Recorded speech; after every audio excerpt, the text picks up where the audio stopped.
So because I can't ride him, I have to come up with other ideas. So here oh good, that was a Rick James thing too. Oh, not Rick James, Dan James. He seems to be more nervous on the one side than the other on his right side, which is typical. So I try to do that. So I saw this on, I don't know her name, Tara something. She has some horses. I watch her on YouTube. She has like 3 horses, and she's from the UK, and she does some things right, and she does some things that I wouldn't necessarily do. But that doesn't matter. Every time I learn something. It doesn't matter whether it's what to do or what not to do. That's why I watch videos.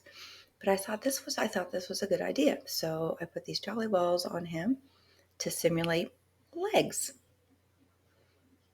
And I didn't have a saddle to put on him. So I'm just trying to even those out. And he's doing, look at him. I think he's ready for, he is being ridden by one of our exercise riders that's small enough to ride him. And they can fit him in her schedule. But since I need to keep him in work daily and I can't ride him, I'm doing this instead. He is doing the champ. Everything here is, as you can see, no lead rope on him. He is just really a good boy.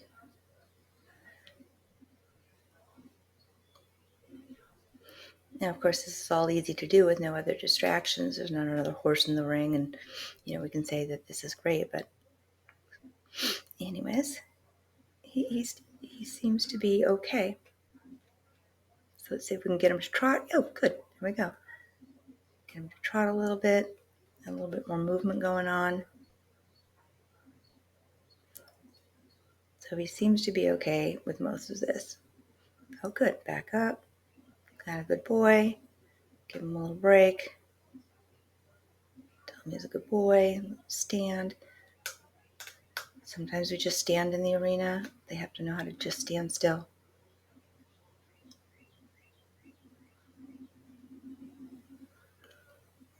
Here we go. Stirrups are a little uneven. Ask for the trot again.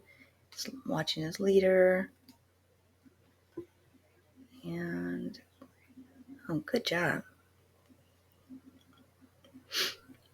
He'd make a great dog right in that heel position. So I went to the fair and I was looking at showmanship and thinking that that might be something we could teach our clients or students that were interested in, working with the horses, but again, too big to ride. So what are the things that we can do if we're too big to ride? We can do all the things we can do on the horse, but just from the ground. How to make it fun. And so the showmanship thing, the idea, I'm asking for a backup with his head down. And the reason I was doing that is because I was thinking of that showmanship.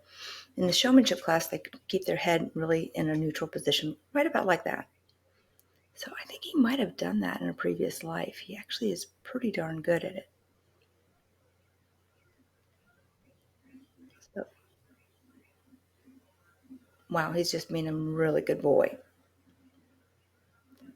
So the fact that he didn't follow me is almost more amazing.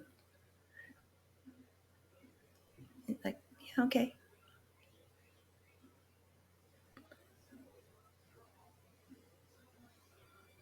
I think he's ready for lessons. But I don't make those decisions. All I do is just, but he, oh, thank you for pooping. I guess he's a little reactive, but he's not, I mean, I wish he was more curious.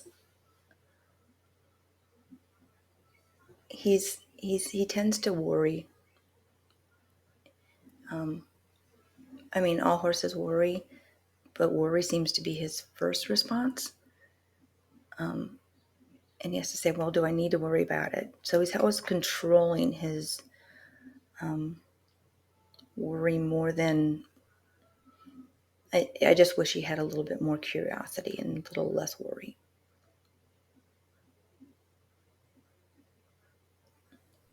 But he's doing really well at managing that. Of course, now he's really super used to me. So when I was asking how he was doing, I've been walking him in lessons. And when I asked how he was doing, someone else has walked him in lessons 1 or 2 times. And I don't know, I'm told he doesn't do as well.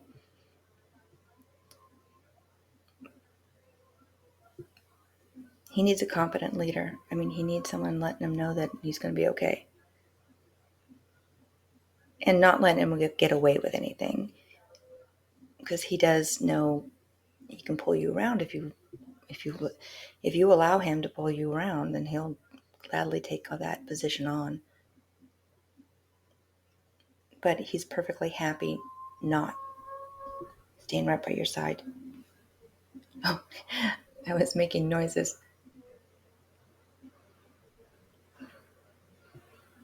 I don't know if you can hear the audio on that. I'm just terrorizing him with a pool noodle. Now, the reason I'm working with the pool noodles again is just to get him less reactive to things chasing him around. And then I wanted to, you'll see in a minute, I put him on his back. I tried to put them on the saddle. I should fast forward that. I don't know if I can get through that.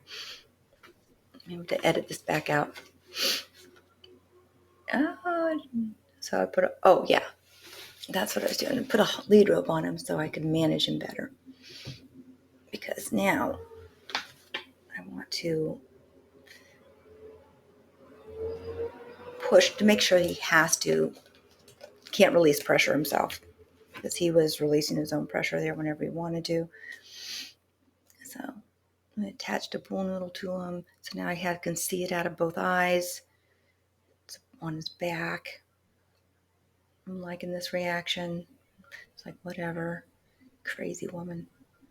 What is she doing now? See, and that's the thing. I think Merlin's got used to the thing that, what is this woman going to do to me now? She just does the strangest things. So I think he trusts the fact that I'm going to do weird things to him. He just needs to trust other people too. And I think he's gotten a lot better at that.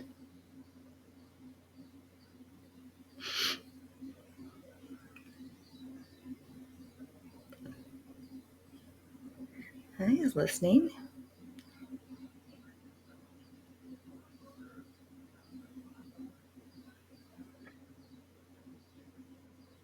I haven't got too much anxiety.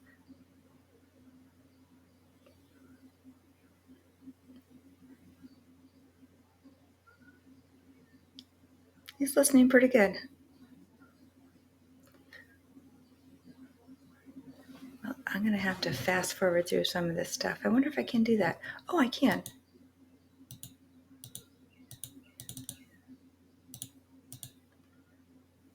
Okay, let's play again. I didn't realize I could do that. Cool.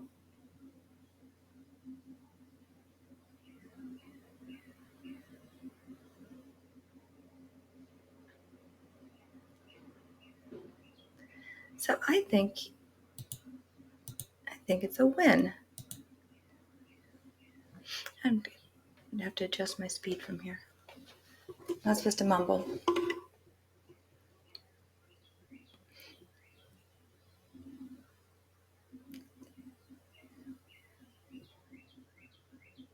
So we can do like 2 or 3 takes, and then I could piece it all together later. Or cut out the parts that don't matter. Yeah.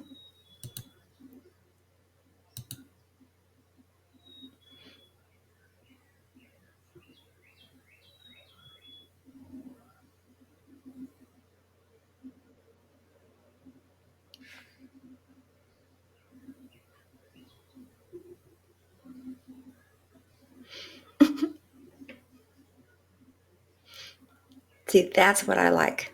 That's it. Right there, that curiosity. That's what we want to see.